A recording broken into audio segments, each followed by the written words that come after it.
Hey there, beautiful souls. My name is Grace Ashford, and I need to tell you about the day my entire family discovered that sometimes the people you look down on are actually looking down at you from heights you can't even imagine. But before I take you there, let me ask you something that still haunts me. Have you ever loved someone so completely that you'd let your own family humiliate you just to see who they really were? Have you ever been so certain of your choice that their mockery felt like freedom? Because that's exactly where I was standing, at the altar of the Riverside Gardens, in my grandmother's vintage lace wedding dress, watching my sister Vivienne's face contort with disgust as she prepared to destroy what should have been the happiest moment of my life. And if you're the type who thinks she was right to do it, if you're rooting for Vivienne already, then please, do us both a favor and don't subscribe.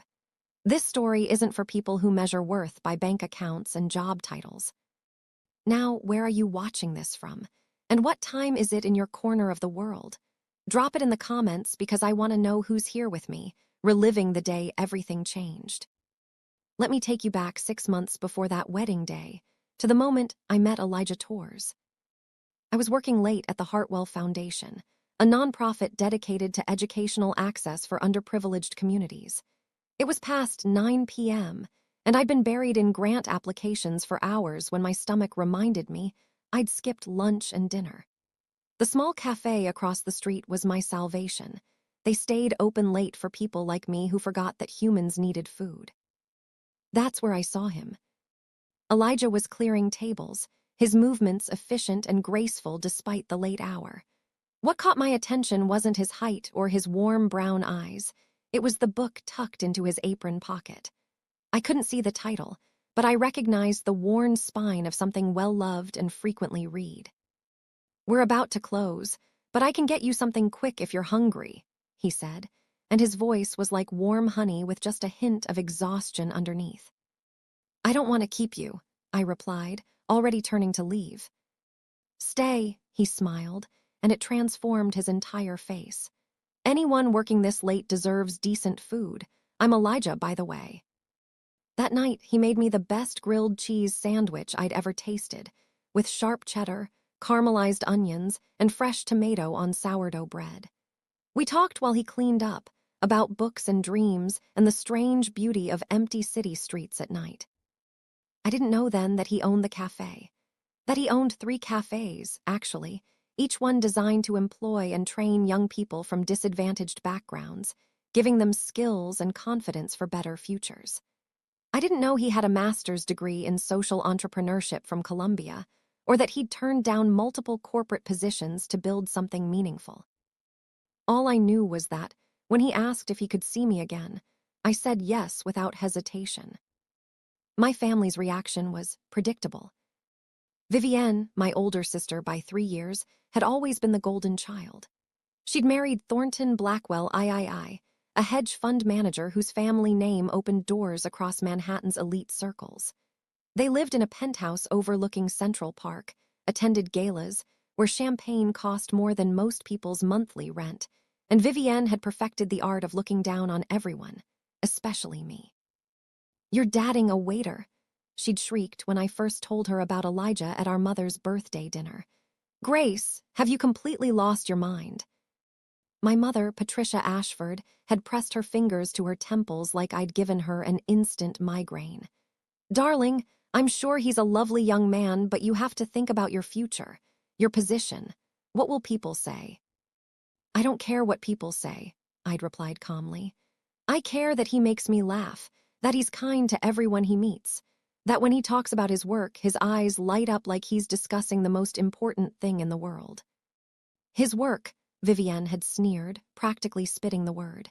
"Carrying plates and refilling water glasses, how romantic." Thornton had chuckled, swirling his 50-year-old scotch. "Let the girl have her rebellion phase. She'll come to her senses." But I didn't come to my senses. I fell deeper in love. Elijah had this way of seeing the world that made everything feel more vivid, more possible. He, grown up in the Bronx, raised by a single mother who worked 2 jobs to keep him fed and in school. He understood struggle in a way my privileged family never could. And yet, he harbored no bitterness, only this fierce determination to create opportunities for others who'd faced similar challenges.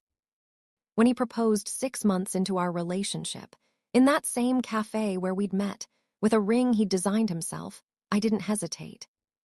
"Yes," I'd whispered, tears streaming down my face. "Yes, 1,000 times yes." He'd kissed me then, and I remember thinking that this was what happiness felt like. Pure, uncomplicated, real. If you're still watching, drop a heart emoji in the comments. Because what happens next is going to test everything you think you know about justice and patience. Planning the wedding became an exercise in family warfare.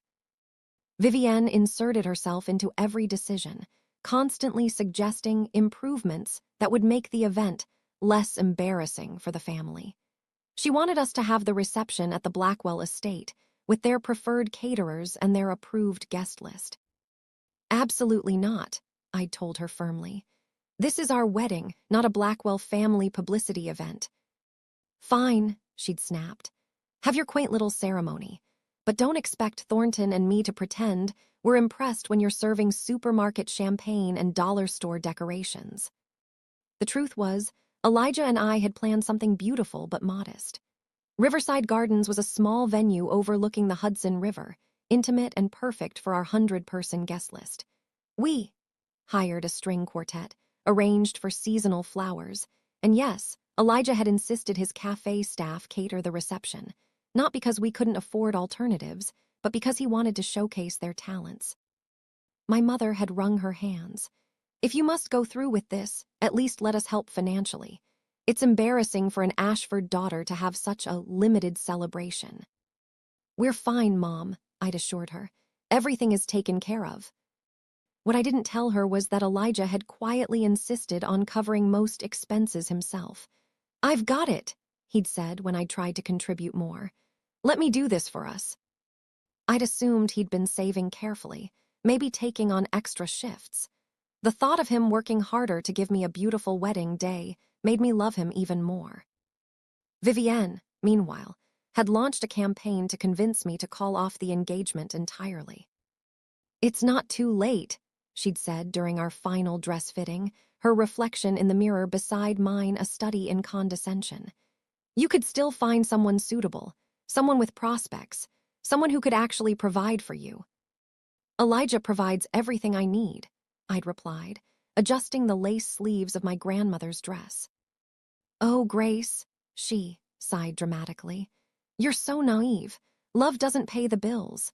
Love doesn't get you into the Hamptons Club or onto charity board directories. You're throwing away every advantage our family has worked to build." "Maybe I don't want those advantages," I said quietly. "Maybe I want something real." She'd laughed, this brittle, hollow sound that still echoes in my memory. "You'll regret this, and when you do, don't come crying to me for help." The morning of the wedding dawned clear and bright, sunlight streaming through my apartment windows like a benediction. Elijah had stayed at his best friend's place the night before. We'd decided to honor that one tradition, at least. So I'd woken up alone, my wedding dress hanging on the closet door like a promise. My phone had buzzed with a text from him. "Can't wait to marry you today. You've made me the luckiest man alive." I'd smiled so hard my cheeks hurt, typing back, "The luck is all mine. See you at the altar." The ceremony was scheduled for 4 p.m., giving us that perfect golden hour light for photos. My bridesmaids arrived early. My college roommate Jasmine, my work colleague Imani, and my cousin Delphine, the only family member who'd been genuinely happy about my engagement. "You look absolutely radiant," Jasmine had whispered, helping me into the dress. "Elijah's going to lose his mind when he sees you." But as the clock ticked toward ceremony time, I could feel tension building. My mother arrived looking stressed, my father uncomfortable in his tuxedo. And Vivienne swept in like a storm cloud, resplendent in a designer dress that probably cost more than our entire wedding budget. "Well," she'd announced, surveying the venue with barely concealed disdain, "it's certainly quaint." Thornton had trailed behind her, checking his Rolex. "Let's just get through this quickly. We have the Vanderbilt Gala tonight."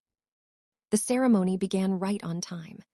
I walked down the aisle on my father's arm, my eyes locked on Elijah standing at the altar in his simple black suit, looking at me like I was every star in the sky. The officiant, a gentle woman named Reverend Oakes, who ran a community center in Elijah's neighborhood, began the ceremony with words about love and partnership and building something beautiful together. We'd just finished our readings and were about to exchange vows when it happened. Stop. Vivienne's voice cut through the ceremony like a knife through silk. Every head turned. She stood up from her third-row seat, her face flushed with champagne and contempt. "This wedding is a joke," she screamed, her voice echoing off the garden walls. "You're marrying a waiter, Grace. How pathetic." The gasps from our guests created a wave of sound. My mother half stood, looking horrified. My father's face went purple with rage. Whether at Vivienne or the situation itself, I couldn't tell. But I just stood there, my hand still in Elijah's, feeling him squeeze my fingers gently. Vivienne wasn't finished. She stepped into the aisle, swaying slightly. "Everyone here is too polite to say it, but I won't be. Grace, you're embarrassing this entire family. You have a degree from Barnard, you work for a respected foundation, and you're throwing it all away for someone who brings people soup for a living." "Vivienne," my mother tried to intervene, but my sister shook her off. "No, someone has to save her from this catastrophic mistake. Grace, I love you too much to watch you ruin your life. Call this off, now, before it's too late." The silence that followed was deafening. I could feel every eye on me, waiting to see how I'd respond. Part of me wanted to scream back, to defend Elijah, to put my sister in her place. But then Elijah leaned close and whispered, his breath warm against my ear. "Should we tell her who I really am?" I looked into his eyes and saw the mischief there, the quiet confidence. I shook my head slightly, suppressing a smile. "The surprise would come later," I whispered back. "And if you think Vivienne had any idea what was coming, you clearly don't know how good revenge tastes when it's served with absolute patience. But those of you who love chaos and can't stand waiting, well, maybe the unsubscribe button is calling your name." Then I turned to face my sister, my voice steady and clear. "Vivienne, I appreciate your concern, but I know exactly what I'm doing. Elijah is the best man I've ever known, and I'm going to marry him today whether you approve or not. You're welcome to stay and celebrate with us, or you can leave. The choice is yours." Her face went through a fascinating journey of emotions, shock, rage, disbelief. "Fine," she finally spat. "Enjoy your poverty and obscurity, Grace. Don't say I didn't warn you." She grabbed Thornton's arm and stormed toward the exit, her heels clicking violently against the stone pathway. Thornton threw an apologetic glance back before following his wife out. The garden remained frozen for several heartbeats. Then Reverend Oakes cleared her throat gently. "Well," she said with admirable composure, "shall we continue?" The ceremony proceeded beautifully after that. We exchanged vows I'd written myself, promising to build a life of purpose and joy together. When Elijah slipped the ring onto my finger, his hand was steady, his smile radiant. "I now pronounce you husband and wife," Reverend Oakes announced. "You may kiss your bride." And he did, dipping me slightly as our guests erupted in applause and cheers. In that moment, Vivienne's tantrum felt like nothing, just noise that had briefly disrupted something sacred before fading into irrelevance. The reception flowed into evening, with music and laughter and food that drew compliments from everyone. Elijah's staff had outdone themselves, creating dishes that were both elegant and comforting. My work colleagues kept asking who'd catered, clearly impressed. "Just some people we know," I said with a smile. Around 8 p.m., as golden hour melted into twilight, Elijah took the microphone. "I want to thank everyone for being here today," he began, his voice carrying across the garden. "Especially those who supported Grace and me even when our relationship didn't make sense to some people. Your faith in us means everything." He paused, looking at me with such love that I felt my eyes water again. "I also want to take a moment to talk about why I do what I do. Many of you know I work in food service. What you might not know is that I started my first cafe 7 years ago with a very specific mission: to create opportunities for young people who society often overlooks. People from backgrounds like mine, who just need someone to believe in them. I watched faces in the crowd shift, people leaning forward with new interest. That first cafe succeeded beyond my wildest dreams, so I opened 2 more. Each one employs and trains 30 young people annually, giving them skills, confidence, and references that help them build better futures. Some go on to culinary careers. Others use the experience as a foundation for completely different paths. All of them leave knowing their worth. The applause started small but built quickly. Elijah smiled, raising his hand to quiet it gently. Tonight, I'm thrilled to announce that the Tours Foundation, the organization I've spent the last 3 years building with my business partner, has just secured funding to open 5 more training cafes across the city. We'll be able to help 150 more young people each year. The applause this time was thunderous. I felt pride swelling in my chest as I watched my husband, describe his vision for expanding the program, for partnering with local high schools, for creating pathways to success that didn't require expensive degrees or family connections. What Vivienne had dismissed as bringing people soup was actually a sophisticated social enterprise that was changing lives and earning recognition from city officials and business leaders alike. But we still hadn't told anyone the full truth about Elijah, and I had very specific plans for when that revelation would happen. The weeks after the wedding settled into blissful normalcy. Elijah and I honeymooned in Puerto Rico, where his grandmother still lived in the house where he'd spent childhood summers.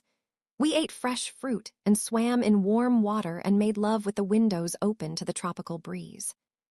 When we returned, reality felt different somehow, richer, more textured. We were building a life together, and every small decision felt significant.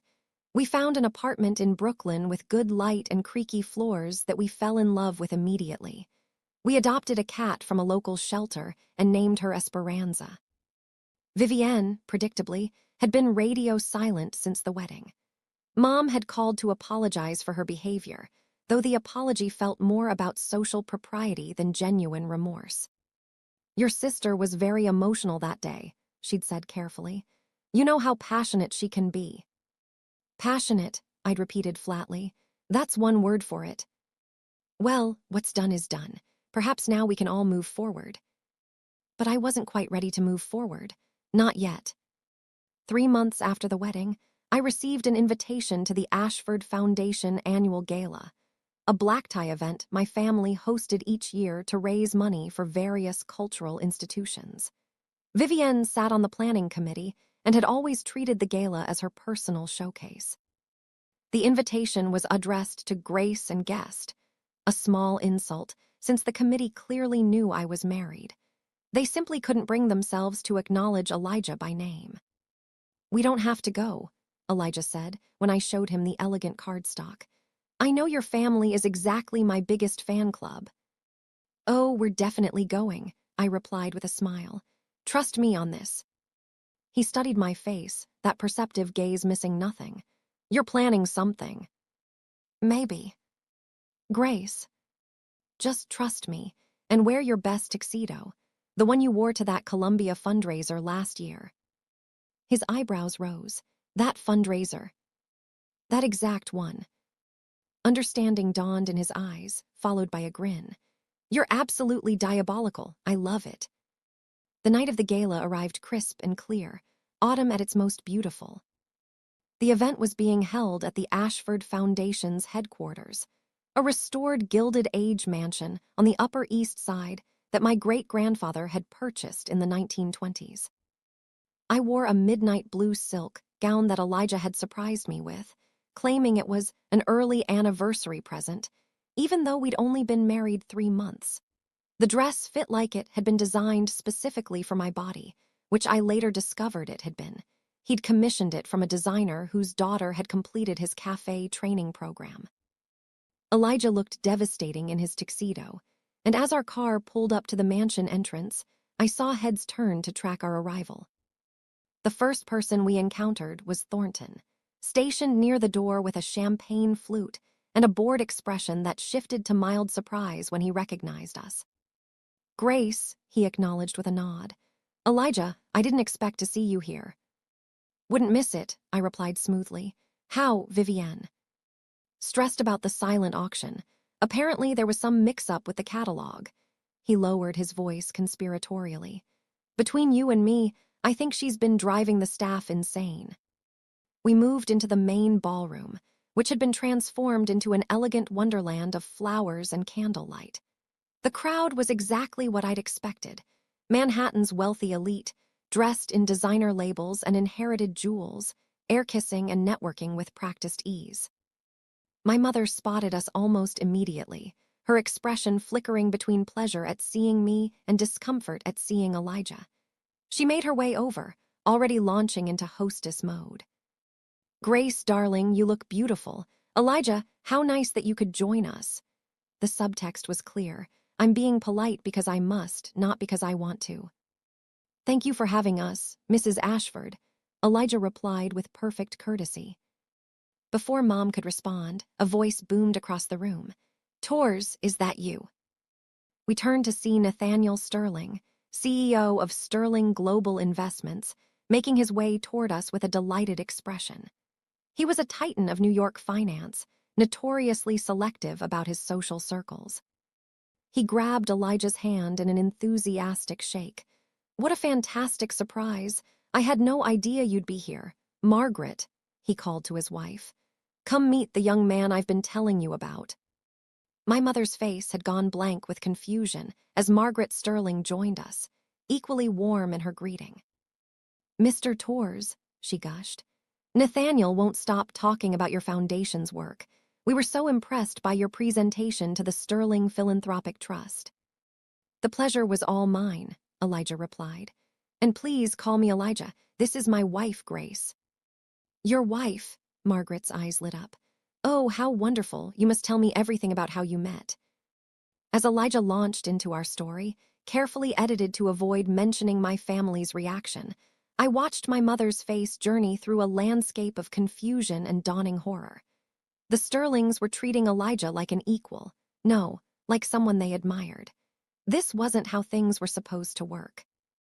Are you still with me? Drop your location and time in the comments right now, because what happens next is the moment 3 months of patience pays off in the most beautiful way possible. More people began recognizing Elijah as the evening progressed. The director of the mayor's Office of Social Innovation stopped to congratulate him on his recent city council presentation. A venture capitalist known for funding social enterprises asked for a meeting to discuss expansion opportunities. A journalist from the Times mentioned a profile piece they were working on about innovative approaches to youth unemployment. Each interaction left my mother looking more bewildered and my father, who joined us at some point, increasingly interested. "Exactly what is it you do, Elijah?" Dad finally asked directly. "I run a social enterprise focused on workforce development for underserved young people," Elijah explained. "We operate training cafes that provide both employment and skill-building opportunities. The Tors Foundation oversees the program and secures funding for expansion." "The Tors Foundation," my mother repeated faintly. "Yes, ma'am. We're currently raising capital for our next phase of growth. 5 new locations serving 150 additional young people annually." Dad's expression had shifted to something I'd rarely seen: respect. "That's remarkable work. How did you get started?" As Elijah described his journey from struggling student to social entrepreneur, I watched my parents actually listen. Really listen, perhaps for the first time since I'd told them about him. But the evening's true climax came when Vivienne finally spotted us. She swept over in a scarlet gown, Thornton trailing behind, her expression already primed for condescension. "Grace, I'm surprised you came. I wouldn't have thought this crowd was quite your speed anymore, given your new lifestyle." "It's lovely to see you too, Vivienne," I replied calmly. She barely glanced at Elijah. "Still serving food for a living, I presume."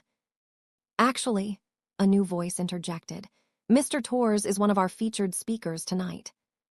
we all turned to find Cordelia Ashford, my grandmother and the foundation's board chair, standing behind us with her characteristic regal bearing. At 83, she was still the family's undisputed matriarch, and her word was essentially law. "I'm sorry," Vivienne looked like she'd been slapped. "Mr. Torres, Elijah, has agreed to speak about his foundation's work during the program," grandmother continued. "I specifically requested his presence tonight after reading about his programs in the Columbia Alumni magazine. When I discovered he'd married my granddaughter, I was absolutely delighted." The blood had drained from Vivienne's face. "Grandmother, I don't understand." "You didn't know?" Grandmother's eyebrows rose delicately. "I assumed Grace had told you. Elijah isn't just a cafe worker, dear. He's a social entrepreneur who's been recognized by the mayor's office, featured in Forbes' 30 Under 30 social impact list, and has built an organization that's changing lives across the city. The Torres Foundation is doing exactly the kind of innovative work our foundation aims to support." Vivienne's mouth opened and closed soundlessly. I'd never seen my sister speechless before, and I won't lie, it was glorious. Thornton, at least, had the grace to look impressed. Forbes 30 Under 30, that's quite an achievement. "Elijah received numerous accolades," grandmother continued, warming to her subject. "Which is why I've recommended to the board that the Ashford Foundation partner with the Torres Foundation on their expansion project. We're voting on a significant grant next month." "A partnership," my mother's voice had gone up half an octave, "with Elijah's organization." "Of course. It's exactly aligned with our mission to support innovative educational initiatives. I'm frankly embarrassed it took me this long to discover the extraordinary work happening in my own granddaughter's household." She smiled at Elijah with genuine warmth. "Now, young man, we should discuss your remarks for tonight. I want to make sure you have everything you need." As grandmother led Elijah away, I was left facing my family's collective shock. Vivienne looked like she might actually faint. My parents seemed to be recalibrating their entire understanding of the universe. "Grace," my father began slowly, "why didn't you tell us about any of this?" I met his gaze steadily. "Would you have believed me? Would you have cared? Or would you have found new reasons why he wasn't good enough?" The silence that followed was answer enough. Vivienne finally found her voice, though it came out strangled. "You let me, at your wedding, you just let me." "Humiliate yourself?" I finished gently. "Yes, I did, because I wanted everyone to show me exactly who they were when they thought I was making a mistake, when they thought I was marrying beneath me. You all failed that test spectacularly." "That's not fair," my mother protested weakly. "Isn't it? You measured Elijah's worth by his job title instead of his character, by what you could see instead of who he actually was. And when I tried to tell you about his kindness, his intelligence, his vision for making the world better, you didn't want to hear it because it didn't fit your narrow definition of success." Vivienne's face had gone from pale to flushed. "You manipulated us. You made us look like fools." "No," I said firmly. "You did that yourselves. I simply decided not to correct your assumptions. Every insult, every condescending comment, every time you dismissed him, those were your choices. I just gave you enough rope." Thornton cleared his throat uncomfortably. "In fairness, Vivienne, Grace did try to tell us he was special.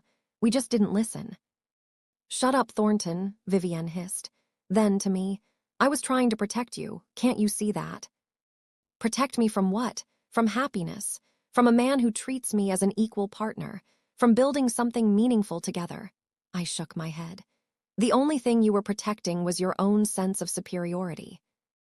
Before Vivienne could respond, the event organizer announced that the program would begin shortly, and people began making their way to their seats. Elijah's speech was magnificent. He spoke about growing up watching his mother work herself to exhaustion, about the teachers who'd believed in him when he'd barely believed in himself, about the moment he'd realized he could either climb the corporate ladder or build his own ladder for others to climb. "We live in a city of extraordinary wealth and devastating poverty, often existing on the same block," he said, his voice carrying to every corner of the ballroom. "The question isn't whether we have enough resources to help everyone succeed. We absolutely do. The question is whether we have the will to distribute those resources more equitably.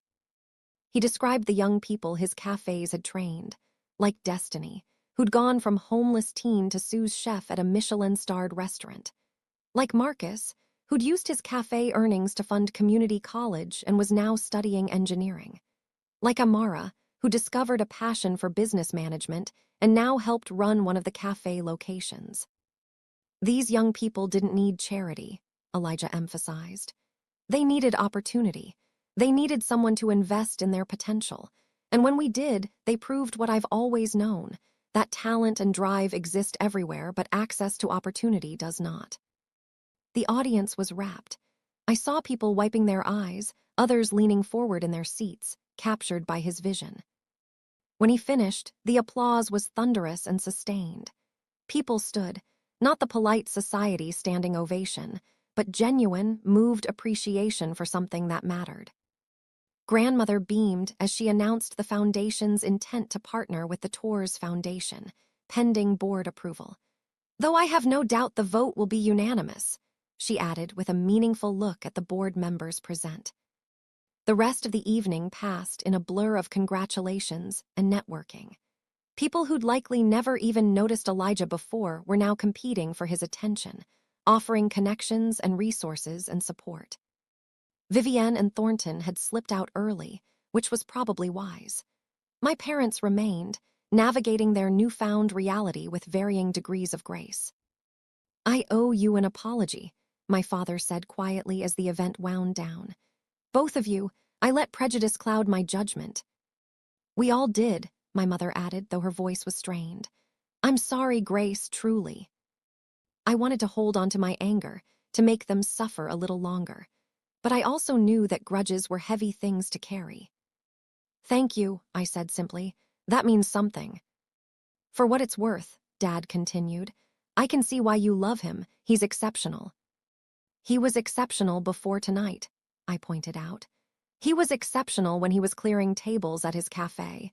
He was exceptional when he was proposing with a ring he designed himself. The only thing that changed tonight was your ability to see it. Dad nodded slowly. You're right, and that's something I need to examine in myself. Weeks later, Vivienne finally reached out. She asked to meet for coffee at one of Elijah's cafes, which felt like poetic justice. She looked smaller somehow, less sure of herself. We ordered lattes from Destiny, who winked at me when Vivienne wasn't looking. I've been doing a lot of thinking, Vivienne began, wrapping her hands around her cup. About what you said at the gala, about showing you who I really was. I waited, letting her continue at her own pace. I've been terrified, she admitted quietly. Terrified that if I'm not perfect, if I don't maintain these standards, people will see through me, see that I'm just ordinary. So I've spent years judging everyone else first before they could judge me. Vivienne. Let me finish. She took a shaky breath. When I saw you choosing happiness over status, choosing love over appearance, I panicked. Because if you could do that and be okay, what did that say about all my choices, about the life I've built? Are you happy, I asked gently, with Thornton with your life? She was quiet for a long moment. I don't know, I thought I was. But watching you and Elijah together, seeing how he looks at you, how you look at him, I realized I'm not sure Thornton and I have ever looked at each other like that. It's not too late to choose differently. Isn't it? She smiled sadly. I've spent so long being Vivienne Blackwell, champion of appearances and propriety. I'm not sure I know how to be anything else. You could start, I suggested, by apologizing to Elijah. Actually apologizing not just to me. She nodded slowly. You're right, I will. I should have already. We talked for another hour, really talked for the first time in years. I didn't forgive her completely. That would take time. But I saw the first glimpse of the sister I'd loved before ambition and insecurity had hardened her into someone I barely recognized. So here we are, friends. Here, what I learned from the whole beautiful, messy, painful, triumphant experience. First, let me ask you, what time is it where you are right now, and where in the world are you watching from? I want to know who's been on this journey with me. Now, I want you to think carefully about what you've witnessed here and tell me in the comments. What are the 3 major lessons you learned from my story? I'll share mine. Lesson 1. People will show you exactly who they are when they think you have nothing to offer them. Vivienne, my parents, their entire social circle, they revealed their values when they thought I was marrying down. They cared more about appearance than substance, more about status than character. And that information, painful as it was to receive, was invaluable. Lesson 2. True worth isn't determined by job titles or bank accounts. Elijah was exactly the same person before and after that gala, brilliant, compassionate, driven to make a difference. The only thing that changed was other people's ability to recognize his value. If you're measuring people by superficial metrics, you're missing what actually matters. Lesson 3. Sometimes the best revenge isn't vengeance at all. It's simply living well and letting the truth reveal itself in its own time. I could have shouted about Elijah's achievements from day one, could have thrown his Forbes recognition in Vivienne's face. But by staying quiet, by letting everyone's assumptions play out, I got something better. I got to see people's true characters, and I got to watch them confront their own prejudices when reality proved them wrong. The Ashford Foundation did approve that partnership, by the way. The Torres Foundation opened 6 new locations instead of 5, the extra funding coming from investors who'd met Elijah at the gala. Those cafes are training over 200 young people annually now, creating ripples of opportunity that spread wider every day. Vivienne and I are rebuilding our relationship slowly. She divorced Thornton last year after realizing she married him for all the wrong reasons. She's in therapy, working on figuring out who she actually is beneath all those layers of societal expectation. My parents have come around too, though Dad still occasionally makes awkward comments that reveal his lingering classism. But they try, which is more than I expected. And Elijah and I, we're building the life we dreamed of, messy and imperfect and absolutely beautiful. We celebrated our first anniversary last month at that same cafe where we met, with Esperanza curled up at our feet and plans spread across the table for new programs, new dreams, new ways to make the world a little more just. He still works the cafe floor sometimes, chatting with customers and training new staff members. And you know what? I've joined him. I still work at the Hartwell Foundation, but 2 evenings a week, you'll find me at one of our locations, helping young people polish their resumes and practice for interviews, sharing what I've learned about navigating professional spaces. Because here's the thing nobody tells you about revenge. The sweetest kind isn't about making someone else feel small. It's about proving that their small thinking never had the power to diminish you in the first place. Vivienne thought she was destroying my wedding when she stood up and screamed about my pathetic choice. What she actually did was give me the most valuable gift. She revealed herself completely, left no doubt about who she'd become. And in doing so, she gave me the freedom to stop caring about her approval or anyone else.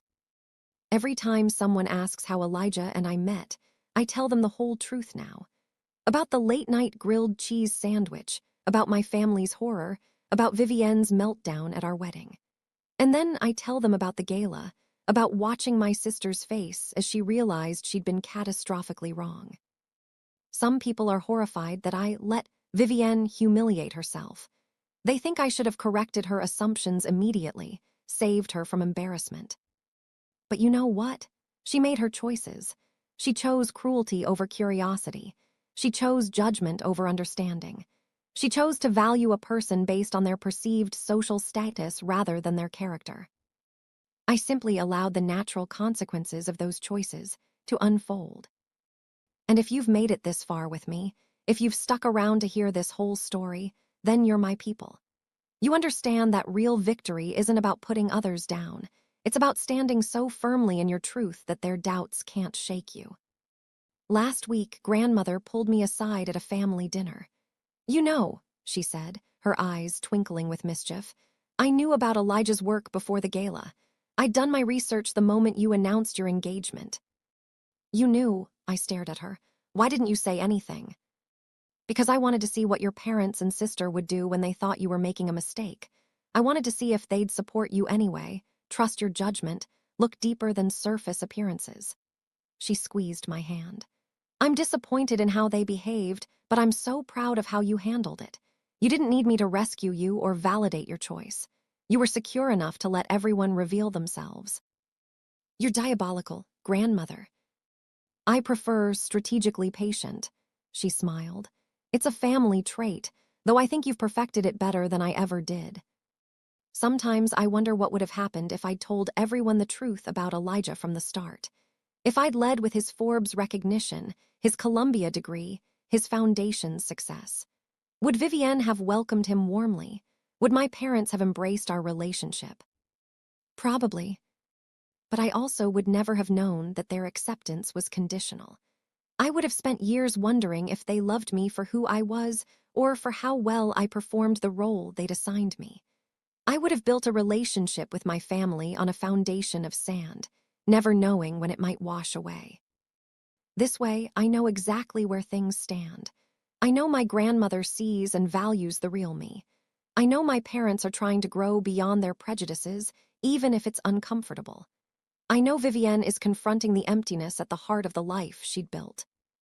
And I know that Elijah and I chose each other with clear eyes and open hearts, with no illusions about what we were walking into. So here's my final question for you, beautiful souls who have stayed with me until the end. Are you living your truth, or are you living someone else's expectations? Are you measuring people by what really matters, or by what society says should matter? And when you face the choice between approval and authenticity, which one will you choose? Because I chose authenticity. I chose love over status, character over credentials, real connection over social climbing. And yes, it meant enduring my sister's public meltdown and my family's disappointment and countless uncomfortable moments. But it also meant marrying my best friend. It meant building a life of genuine purpose. It meant waking up every morning next to someone who sees me completely and loves what he sees. And watching Vivienne's face at that gala, as she realized she'd spent months mocking someone who was actually changing the world. That was just the cherry on top. Now, I need you to do something for me. Drop those 3 lessons you learned in the comments below. I want to see what resonated with you, what you're taking from this story into your own life. And if you believe that people should be valued for who they are rather than what they have, if you believe that patience and truth are more powerful than immediate revenge, if you believe that love is worth fighting for even when everyone doubts you, then hit that subscribe button. Because we're building a community here of people who choose authenticity over appearances, and I want you in it. Tell me where you're watching from and what time it is in your part of the world. I love knowing that this story is reaching people across continents and time zones, that somewhere out there, someone might be making a choice right now to trust their own judgment over someone else's doubts. Elijah just walked in with takeout from our newest cafe location. They're testing a Caribbean fusion menu that's absolutely incredible. Esperanza is demanding attention. Our apartment is small and imperfect and filled with mismatched furniture we've collected from various thrift stores. And I wouldn't trade it for Vivienne's penthouse or my parents' Hampton estate or any amount of social approval. Because this is real. This is the life I chose when I said yes to a man who made me a perfect grilled cheese sandwich and talked to me about books and dreams. This is what I protected when I stood at that altar and watched my sister storm out. This is what I fought for when I let my family reveal themselves completely. And it was worth every uncomfortable moment. Your turn, friends. 3 lessons. Drop them in the comments. And then go live your truth, whatever that looks like for you. I'm Grace Ashford Torres, and this was my story. Thank you for being here for it. See you in the next one. And remember, the best revenge is being so authentically yourself that other people's opinions become irrelevant. Now go show the world who you really are. If you're still reading, you're definitely my people. Subscribe, comment those 3 lessons, and let's keep building this community together. Much love from New York, Grace.